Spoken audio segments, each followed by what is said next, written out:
Thank you for joining us for this episode of Harvest 4 at 40, our series of 4 podcasts with 4 world-class learning and development industry experts, sharing 4 learnings in each episode. My name is Nicola O'Neill, and today I'm joined by 2 guests, Anne Rigney, Director of Talent, Learning and Development at Musgrave, and Eleanor Nash, Chief People Officer at An Post. Anne and Eleanor will share their experience and journey on the theme of building a progressive and sustainable L&D strategy. So sit back, enjoy and immerse yourself in these insights and inspiration. So, as we said, we're absolutely delighted to have Anne and Eleanor here. So, hello, and you're very welcome. Thank you. You come from 2 really strong brands. I mean, everybody knows Musgrave and An Post, but maybe just give us a quick 4 things that we should know about Musgrave. So, maybe Anne, we'll start with you. Yeah. So, Musgrave, a phenomenal business, has been around for quite a long time, and I suppose it is the largest family-owned business in Ireland, employing over 41,000 people with phenomenal brands, SuperValu Centra, Donnybrook Fair, Musgrave Marketplace, and the like, feeding 1 in 3 people in Ireland every single day. And we have over 50 nationalities working and amazing people working our brands in retail stores right around the country with phenomenal retailers that live and breathe in the communities that they work every single day, bringing brilliant food to many, many homes and households in Ireland. Great. And I understand you're the biggest employer outside the government, That's which right. is phenomenal. Yeah, so that's right. well 41,000 people, yeah. And I know you serve them very well, so we're very excited to hear your story today. And Eleanor, An Post, another brilliant, big-known brand. So perhaps you can give us 4 things to describe An Post. I think An Post is an amazing place to work. We have over 5,000 frontline staff who serve our customers every day, every house across Ireland, 2.4 million households. I think the second thing for us is we've been through a huge change in the last number of years. So people will see a huge transformation since 2017, and really the growth of e-commerce across Ireland and serving the customers there, and then the growth of financial services. So really supporting all our communities and supporting our post office network. I think we've 9,500 employees across An Post, a corporate centre that supports them, and then really, I suppose, supporting our frontline colleagues every day and building a future organisation for us as we are to be sustainable for the future. And I suppose finally, we've the largest fleet in the country. You know, we're really moving to an electric fleet, and really, I suppose, as our business changes, you know, ensuring that, you know, we're modern in our ways of working, and then, you know, efficient in terms of our delivery, and really at the end of the day creating that amazing customer experience. Brilliant. And I suppose on behalf of one of those customers, I'd like to thank you. You're very welcome. And all your employees. And we were just chatting earlier about, you know, how the amazing work that you did through COVID, and also indeed Musgrave's frontline staff was just quite incredible. And we got to know you all and your employees much more intimately, I think, as a result of how you served us. So it was phenomenal what you did. And we were very proud of what our people did during COVID. And you should be, which is fantastic. So we're delighted to talk about L&D strategy and progressive L&D strategy, and no better 2 people to be here to talk about that, serving so many people and attracting and developing your team members. So I'm going to maybe chat to Anne first in terms of your progressive L&D strategy. So talk about the components, talk about what's required to get a really good L&D strategy in place. So the first thing, I suppose, for a really compelling progressive L&D strategy is to ensure that it's actually rooted in the purpose of the organisation.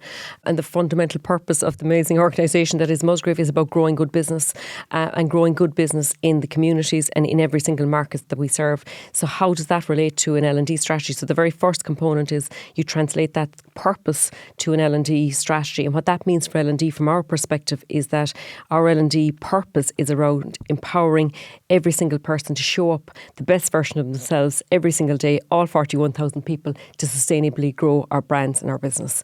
And really, how that really translates in Musgrave is, you know, you come into our organisation, and if you have the will, we'll develop the skill through every single element of our business and every single element of the learning that's available for our people. So that's, I suppose, the first thing that I'd say. The second thing is to ensure that it's aligned to the strategy. So the strategy of Musgrave is around being a world-class food and beverage organisation.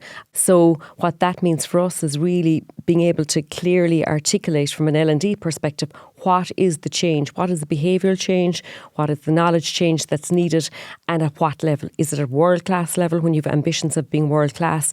Is it a really excellence level or a compliance level? So really being able to align the L&D initiatives to the strategies and really being very, very clear in the change that you want to create. A third thing then is being able to understand how do you deploy the learning that you want to achieve. So, we've done everything across our business. We've amazing, as independent retailers operating in different parts of the country. Sometimes we bring those fantastic people off to safaris in different parts of the world to see different food trends and food initiatives and different things like that. We've our own degree programme, we've world-class leadership programmes, and we've small bite-sized pieces of learning. So you have to, once you translate the strategy, really understand what is the method of deployment. And I suppose the last and the fourth component that I would say, which is really, really important, because, the people we have working in Musgrave are phenomenal. And they have done amazing things. You made reference to yourself even at the start of COVID and how they serve customers and the resilience they showed and the creativity they showed during that time. So the most important thing for us as we develop L&D strategies is around co-creating the intervention. So it's not for, the L&D team, who are phenomenal, to sit in a room and come up with all these different programs and initiatives. It is about understanding, being students of the business, really listening to the business, really engaging with people, getting their view. We have this concept in Musgrave as well, which is teacher. Everybody has something to teach and everybody has something to learn. So, really sitting into that, co-creating the solution. We've just actually articulated our leadership profile to 2030 in Musgrave, and what that looks like. And, we've very strong ambitions from the business to 2030. So what is the leadership that is required? 350 leaders across the business helped us to shape what that looks like. So I think there are kind of 4 components that I would recommend for progressive L&D strategy. Yeah, and it's just fantastic. It just shows, when you look at the purpose, the empowerment, the will scale, that means organisations need to be really clear on their purpose. And I think a lot are, in fairness, but it's great to see that. And then align it. And then the how piece, and then the co-creation. I think probably people who are looking at this are probably screaming when I ask her more about the how, and I will get to that because I know you've just launching the Musgrave Institute, which is really exciting. So we will come back to you and ask you about that. Yeah. In terms of L&D strategy, Eleanor and I had a quick chat earlier, and I think Anna stole most of your thunder. That's fine, I've no problem. Which is really great to see that it's aligned in terms of what best practice and world practice L&D strategies or development strategies is a lot of what Eleanor has done in AMPUS, but perhaps you can tell us your take on it, Eleanor. Yeah, I think for Musgraves are further down the road than we are. I think, for us, but there's probably similar, linked to the business strategy, the why, what are we trying to, how are we going to achieve the business objectives, and what are the skill sets we need to deliver on those from a people perspective. I think we're on a journey in terms of culture and AMPUS, that fostering that learning culture, really being able to say, why are we doing this? What does it mean? And what does it mean for you as an employee? And a bit about, similar to Musgrave, people being the best they can be at work and having the skill sets, and not just the skill set for today, but for tomorrow and for the future. And we're really focused on that in AMPUS at the moment, those future organisation capabilities. The third thing for us, I suppose, which is really relevant, and I suppose because we've been through a huge transformation, and I guess probably COVID, then we hit the Ukraine war, and our business changed phenomenally. So give an example, when COVID hit, our parcel volume doubled overnight. So literally, COVID hit, and so what we're trying to do is ensure that from a human capital perspective, there were always we have no inertia about the skill sets that we have and the value of that capital. So how people learn, unlearn, and how they relearn in terms of new skills through training, learning programs, through pathways, through support tools. And then I suppose what we've tried to do through a very strong leadership development framework is ensure that our leaders of AMPUS are well equipped to create that environment from a culture perspective, from an activation of learning perspective, and then to create that learner experience, which again fosters the cultural piece and people wanting. And I suppose the final piece for us, and we've tried to lead out on inclusion, particularly around gender pay over the last number of years, but adapting the DEI methodologies into learning, so accessibility for everybody, inclusion for everybody. We're about to digitise our frontline workers, which to a way we've never done before. So again, how they can access learning, in their day-to-day, no matter where they are, be it in Castlereagh, be it in Letterkenny, and it's not all just corporate centric. So they're probably, I suppose, what we've done in terms of where we are at AMPUS. Yeah, and it's interesting because you've a lot in common there, haven't you, with the spread and the scale of your organisation and the variety. And, you talk about the existing skills and the future or capabilities. It's so diverse in both your organisations. And that probably leads us on to the next question in terms of how do you house the learning? How do you upskill the existing team, but also team members, but create that future skill? And I know both of you are renowned for how you've organised your training. And I'm going to start with you first, Eleanor, because L&D professionals in Ireland anyway will remember Dave McRedmond's talk at the L&D&I conference last year in December, and he presented the An Post Academy, and I don't know if you were there, Anne, but people were blown away by it. And again, I'm sure the audience are saying, stop talking and just ask her about it. So I am going to ask about why you developed it, but in a few minutes, I just want to hear about what is it. Can you describe to our audience what is your academy? In effect, it was our framework for developing management leadership capabilities on Post, and that was really about supporting the transformation that we're going through. And I guess we've refined over time to really focus on building the future capabilities around 4 pillars. And really what we're trying to do, it was really about encouraging it. It was about showing people we wanted to be really, we wanted to showcase you could have the best learning experience on Post, and it could be as good as what you would get externally, if not globally. And to be fair to David, this was his ambition. And I think when you have the support of a CEO, it really kind of drove it in terms of momentum. And I suppose really in terms of saying to all employees, no matter what role you're in, there's an opportunity for development and for growth for you. And because we're a large organisation, there's all opportunities then to move and to be promoted or to get new skills or put your hand up for projects.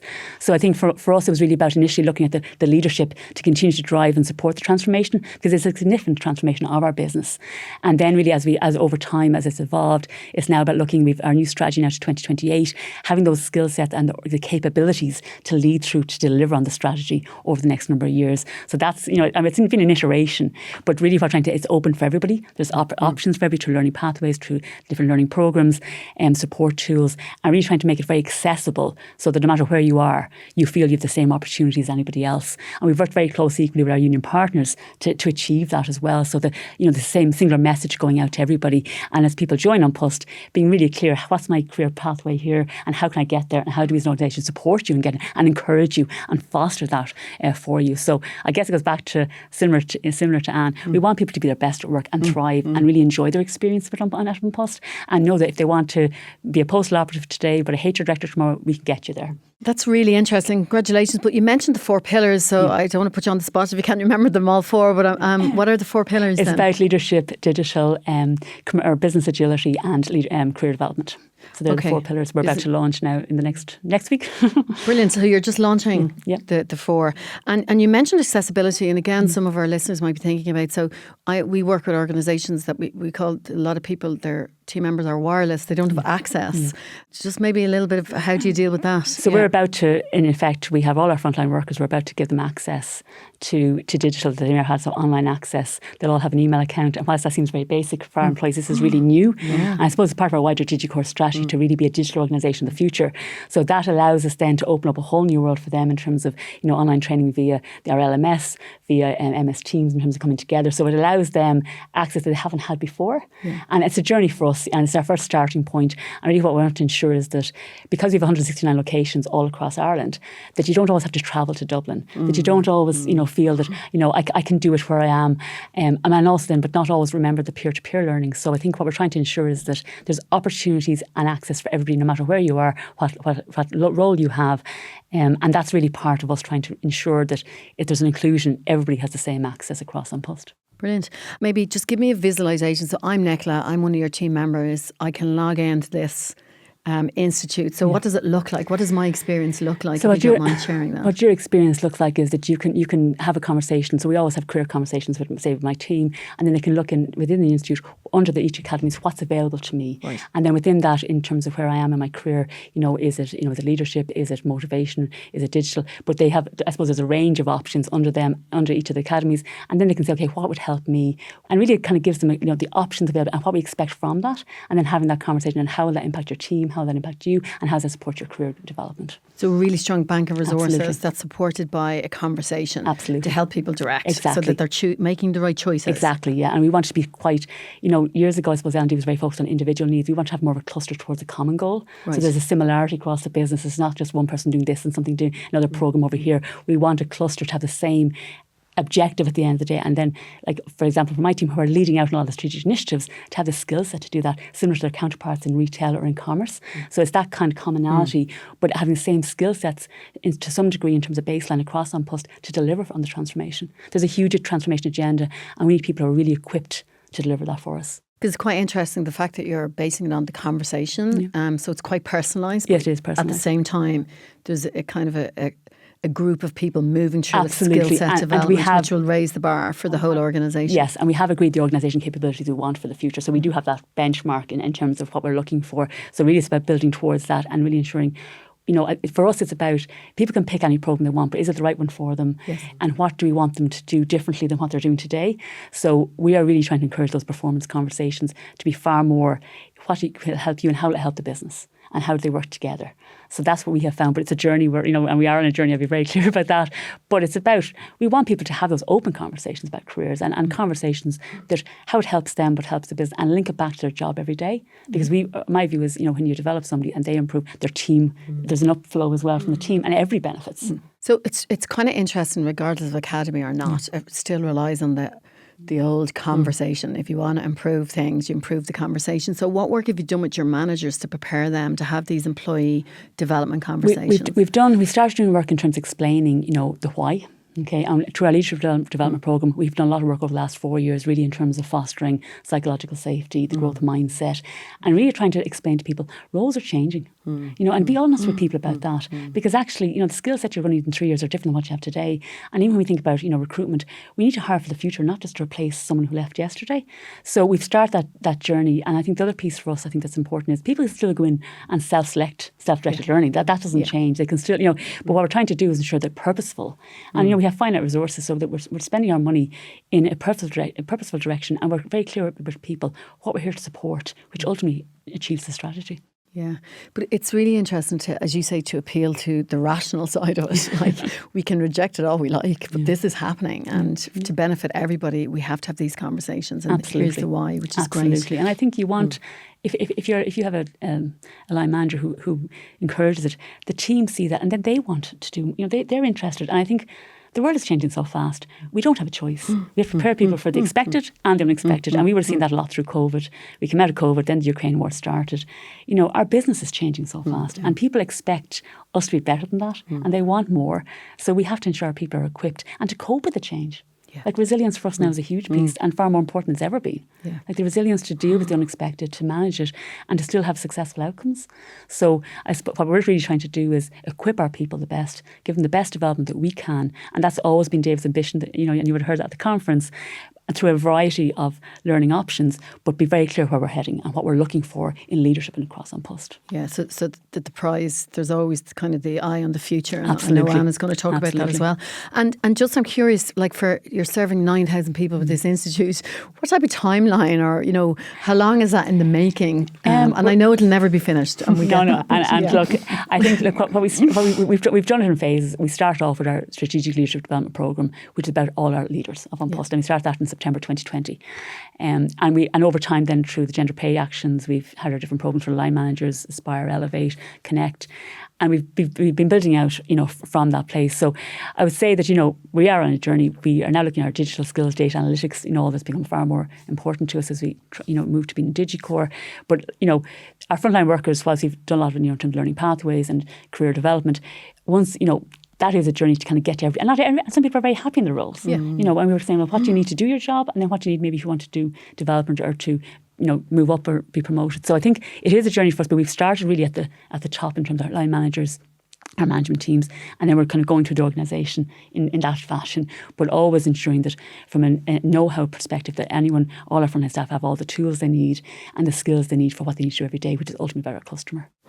It's interesting because it's evolving, and Absolutely, we see it's that. evolving, like and I'd be people very say, honest you're about developing that. an academy, and you're saying, well, often it's joining the dots sometimes. So we often would go into organisations and see there's loads of great things happening, but they're not housed in, we'll say, an employee life cycle or a talent framework.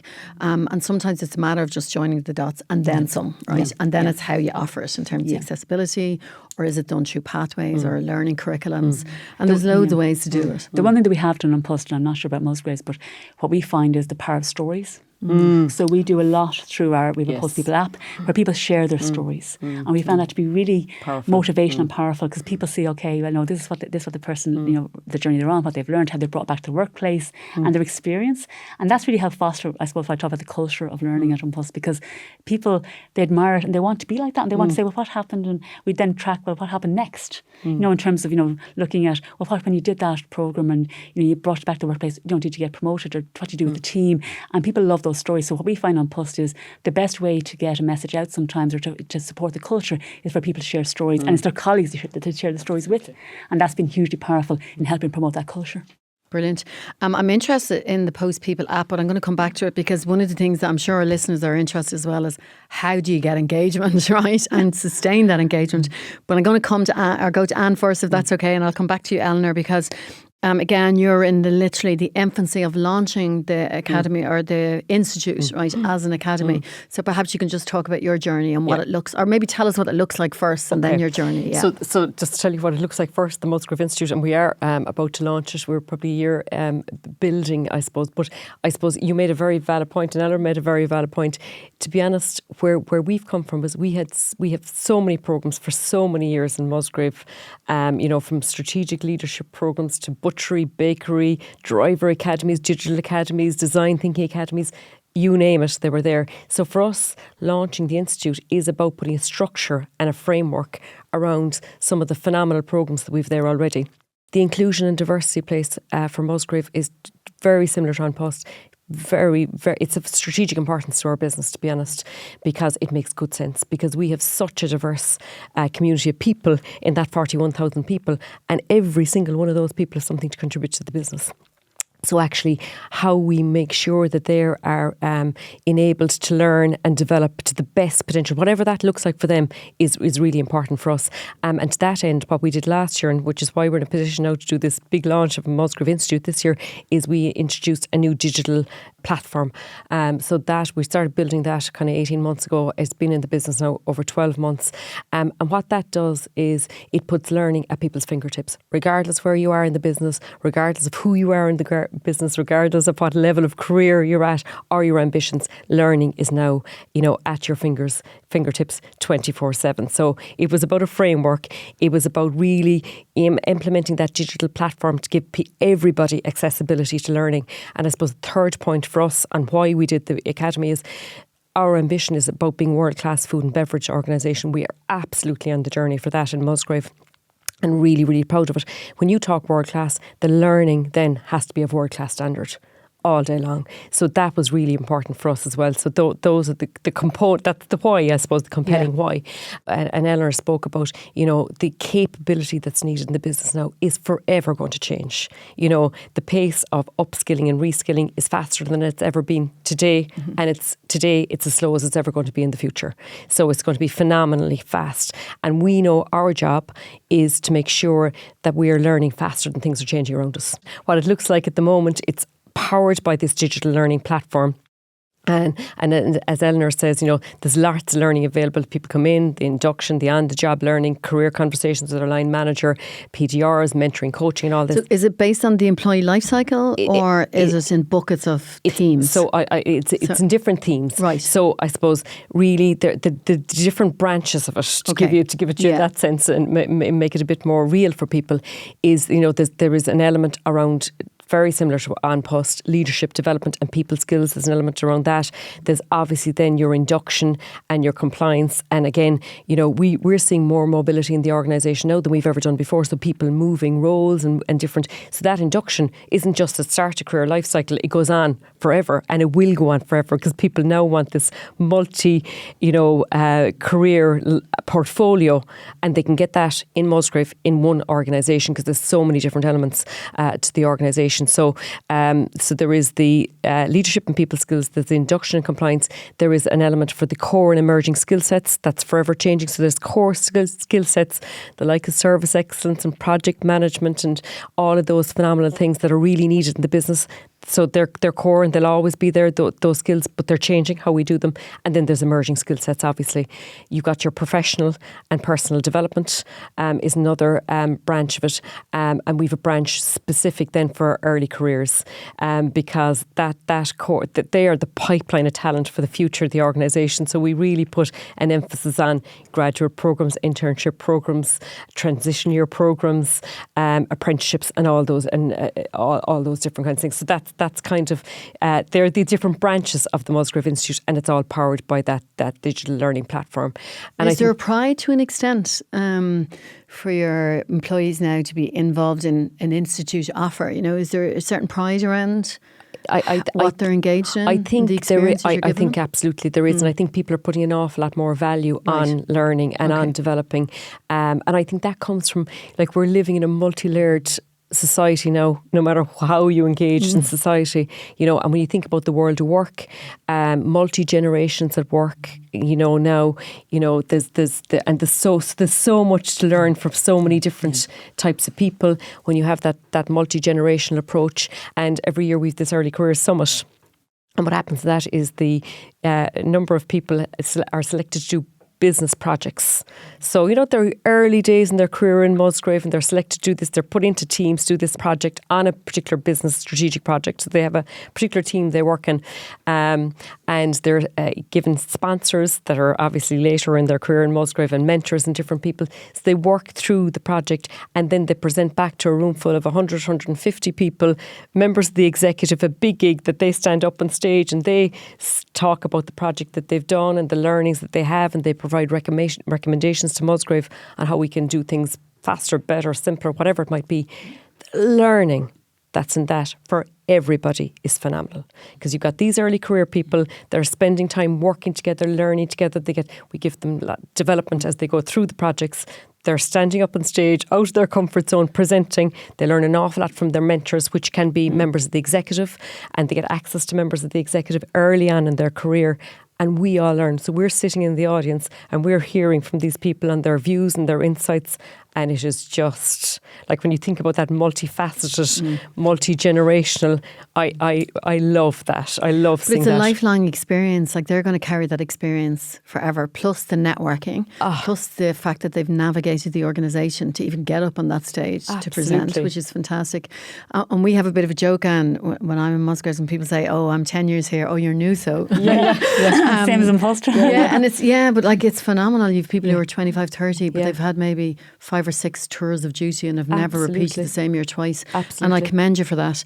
I'm really interested in this engagement question, and I'm going to come back to Eleanor, but I'm going to stick with you for the moment, is because we've lots of organisations launching, you know, very expensive, very labour intensive in the setup of these systems, but actually getting people to use them. So maybe just describe the engagement, how you did it, what levels, where are you? On the digital platform. Yeah, or even just in general into the learning culture. Yeah. I suppose we're very fortunate, and in the business model that we operate in, because lots of our retailers own their own businesses. So we've independent retailers that, you know, and they employ their own people, and we provide the learning for that, for those people. And we have a superb relationship with them. And I say superb because they challenge us all the time. You know, we're spending their money really, you know, in the learning that we provide for them. So they challenge us all the time to make sure that the learning actually results in a behavioural change. So when we're putting in a platform like the digital platform we've just implemented, we need to make sure that it's going to add to the business, add to the consumer experience. That's the very, very first thing. That it's going to create efficiencies and it's going to make the experience of the colleagues in store better. So there are the 3, elements that we hold ourselves to account for. And when you've those 3 up, even when you're designing a solution like a digital platform, you know, you have to make sure that it's right. Now, that is not to say, a bit like Eleanor, we're on a journey with it. There has been pain points when you're implementing a new tech solution that people aren't familiar with. We were all learning and we've all learned through it. And there's lots of things, I suppose, as we've the first phase of it launched, we're just facing into launching the second phase of it. We've lots of learning on the way of things that haven't gone the way we thought they'd go. But that's okay, because I would always say from a learning perspective, you know, aim high. And knowing that there probably is going to be pain points, that's part of the process, and sitting into it and understanding it. And our retailers are phenomenal. Our retailers really want to invest in their people. That's a bit like you guys in Post. We don't play lip service. It's real, because we've a direct link with the consumer experience. And our retailers see the value of actually developing people and the best people we have in stores with the service that's provided to consumers every single day, and they highly value that. So they challenge us a lot to make sure that we've the right learning for them, and that's always brilliant, because you know what, you'll always be kept honest then. Yeah. Always be kept honest, because you'll hear it. If there's challenges, you'll hear it. It's interesting because there's a really strong theme of collaboration and partnership internally. You know, that you're allowing your partners internally and your own customers to actually design the outcome, you know, so you're doing it with them, not to them. It's kind of a term we use. Do you think just on systems, it's kind of interesting, you know, we've all been through, you know, implementing CRMs, project management systems, LMSs, LXPs, and no matter how much you buy a system that's fit for purpose, They never are. And there's so much work goes into them. And we're doing a talk next week, and we're going to talk a little bit around that kind of choosing the platform because it's a big investment, isn't it? Massive. And there's a big piece of work that you have to put into it. So that's for another day, I think, anyway. Yeah. But I want to come to the engagement piece, and that's really useful. I mean, lots of great stuff around, partnering with the retailers and giving them what they want. So how can they not engage in it if it's what they want? But we're all time poor. So that's always going to be a challenge. Absolutely. Yeah. So Eleanor, from your perspective, because you've loads of people working in different places, different hours, how do you drive engagement to learning and engagement in the culture? I think for us, as part of our wider piece in terms of HR, we always put the HRBPs and they're so important to the business, but my L&D business partners are actually equally as important. I think it's putting them up in lights as well. So what we're trying to really do is foster the collaboration, not just being brought to the table when everything's kind of, here's what we need, but actually in the design phase, way before 100%. That. And I think that's been, so really what we're saying is you need to have HR, your L&D and the business together, even before no one even thinks what they need to have, and in that kind of thought leadership piece. And I think as well for us, it's about people, I think we've built up some credibility now, which I think always helps. You need to build that up first and foremost. And then I suppose working with the business to say, look, here's how we're going to support you to achieve what you need to achieve. And really show them it's not our idea. We're supporting them to deliver on their ambition. And I think, and understanding the business, and I think never more than any time now, do L&D people need to understand the business. This is not about sitting back and looking in. This is about being in the business. What drives commerciality? What drives our revenue? What drives sales? What drives growth? And how do people then around that? And I think for us, that's been really critical. We did it when we started our strategic leadership development program. It worked really well. Setting expectations. Everyone then is motivated to support. I think you need that the whole way through. From the time a learner comes in, they need to know they're supported by the line manager, they're supported by the CEO. You need that the whole way through the organisation. And that is, and we're kind of really, that business partnering approach is something we really kind of stepped up a gear now this year on, because we want the business to recognise there's lots of supports here to support you. HR is an amazing support, but so is L&D, and actually L&D will help you get there in terms of your people. So I think for us that's been really important. But I would keep saying we are on a journey, but I think for us we've just launched our own digital platform on Tuesday. We need to now build that up and take some of your experiences. But look, it is, and I think the only way you'll be successful is that total collaboration. We're all here for the same common goal, and we're here to support the business units that we work for, and having equal spot at the table. And I also think from our perspective, I want the L&D function to be really insightful, to be, what's happening externally? So bring it to the teams before they even know what their problem is, and being there kind of ahead of it, so that the insight and what's happening externally is bringing that back into Trump and how can we be better? Yeah. So a bit like what Anne's mentioned about being world class, we want our learning to be world class. And my CEO David would be very clear about that. He wants it to be the best experience they could get anywhere. And I think that's a really good ambition. We need to have ambition. And to your point, I fully agree. You have to aim high. You want the best people, the best skills, the best talent in the market to want to work and deliver for your customer ultimately. It's brilliant that both of you are kind of saying the same thing, that the journey of engagement starts really at the very beginning. Absolutely. And to have your own team that are constantly looking for exposure externally to bring in some best practice, to strategically think about business outcomes, the commerciality of what they're doing, but also to be proactive. And absolutely. Again, Anne and I have worked a little bit on this before, is that often your business will come to you with what they want, but not what they need. And if your L&D internal team can make that breakthrough to whereas this is what you need, then you're going to get the engagement. So it's brilliant to hear it. And it's interesting, and I think our audience would hear, like, you are very progressive organisations with really world-class learning offers. But the systems and technology piece and the organisation of it in the institutes, as an institute, is only in its infancy. Absolutely. And I say this to our own clients, like, we read this stuff and we think everybody is doing this, but it's really, we're still in early adapter stuff. Absolutely. And even David Collins and John McMacken's research on Skills First a couple of years ago talked about only 1 in 5 organisations are actually doing this, and that's still the same.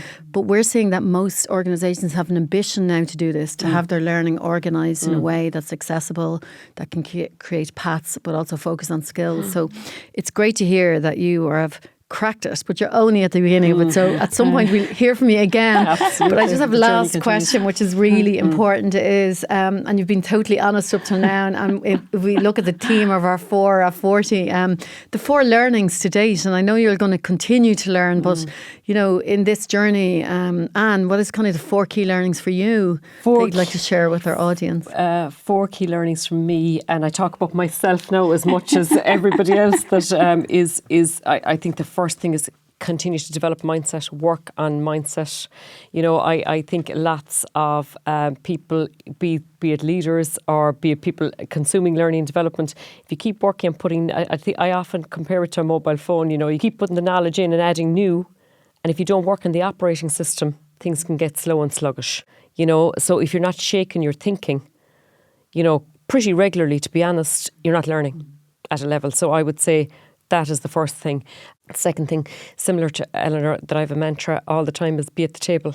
So be at the table, be a contributor to the design of strategies, not a downstream taker of the learning need. Because you're at the table, and we spoke earlier about optimising learning. That's when you optimise learning. You know, that you're there, you understand it, you're the student of the business, you know what's going on, you contribute, and then you figure out the change that's needed from a learning perspective. I think that's the second most important thing.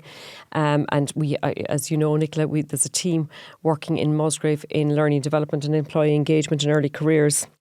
And talent, phenomenal. And they are at the table. You know, they're sitting inside in brand strategy meetings and commercial plan meetings and business strategy meetings and you name it. And they're there contributing to the overall growth of the organisation. So that's the second point I make. The third point I make is around people and teams, right? And from a people perspective, again, a mantra that I always use and I hold myself to account to is that people only do what they believe and believe what they discover for themselves. So there is no point telling people, telling. We spoke about it a lot already. It's about giving people the experience and giving them a bit of space to reflect on what they've learned. And once you do that, to create behavioural change and to develop skill sets or whatever it might be, you do it a lot more sustainably when you actually, you know, allow people to get it for themselves. And the last point I'd make, the last learning I have, is always aim high. I was thinking this coming up this morning, but I can't remember who to contribute this quote to. But it's somebody, it's not me. But, you know, the greatest danger in life is not that you aim too high and miss, but you aim too low and achieve it. I heard that actually. You know? So, and I heard that a number of years ago. So when you're aiming high, know when it's time to evolve. If you're aiming too high, you then need to be able to embrace the delta dip. Because when you're pushing boundaries, challenge is going to come, and that's where the best learning is. And what happens in an awful lot of changes, people actually, when they're in the delta dip, kind of go back to the way it always was because it's safer and it's easier. But you keep going through that, and you come out in a much better place. So that's they're ultimately my four. Great. I think everyone can relate to those, but you've articulated them so well. And I sense a very strong energy, obviously, behind this. But the other thing that I'm being inspired by is just possibilities. Like, you know, I think if I had this conversation with you in 12 months, it'll be even different again because of like that aiming high and that sense of possibility that anything is possible. And you're going to keep searching for what's next. Absolutely. And it's really exciting. So I'm sure you and your team are doing a great job. And I'm sure it's brilliant to be on a team like yours, Anne. So congratulations to you all there. Thank you. And Eleanor, for you, the learnings that you might want to share with our audience. Probably similar to Anne, but maybe two ones that are probably a bit different that we've learned is that, you know, through learning comes new ways of working. And sometimes people forget that. Yes. So very much, you know, a lot of the programs when we did initially, we used to do engagement sessions with line managers first to say what to expect. Because sometimes they don't expect there'll be new ways of working that will impact them as well, not just the learner. And I think that's been really positive for us across on Pusk. We've had to change how we do things to new ways of working, digitalisation, new processes. So the learning is not just the learning the person gets, but it actually impacts how they work. And that wasn't necessarily what people expected to come. So that was really important for us because when you're doing kind of widespread change like we are, that does matter. The other piece I think for us is around hybrid, really trying to adopt in a hybrid world of work, because a bit like as Anne referenced, the graduates are coming in or the interns are coming in, they work differently. And how do we support them? And then how do we support somebody who maybe is later in their career, and us having a far more open mindset to that, not just one way that suits everybody, and being far more, you know, going into through their employee life cycle. And I think that's important. And I suppose the final thing I think for us is, you know, we're all data driven. People love to see data and having the data. And we'll, in time, we'll have it now on our platform ourselves, data to drive and support the decisions to kind of say, look, we've got it. In addition then to what's the intangible stuff, the feeling. And I think one thing that we've definitely learned through on Post is we're a large organisation.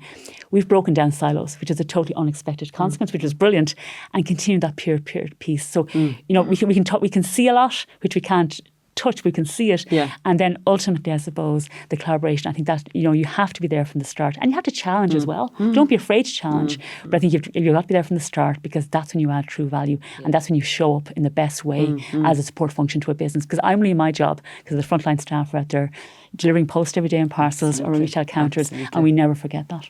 Like, it's interesting, you've different stories, but you've a really strong, the same ethos and philosophy in terms of what you've done. So I think that's been really useful to hear today. So thank you so much. It's been really insightful, and I wish you continued success for yourselves and your team. And we're looking forward to seeing where the next chapter goes. Thank you very much. Thank you. Thank you. Thank you for joining us for this episode of our 4 at 40 podcast series. A big thank you to our guests, Anne and Eleanor, for their generosity of time and memorable insights. We're a social bunch, so please let us know what you think on our socials, or contact us at hello@harvest.ie if you would like to explore a potential partnership in the future. My name is Nicola O'Neill, and I look forward to seeing you again soon for our next episode.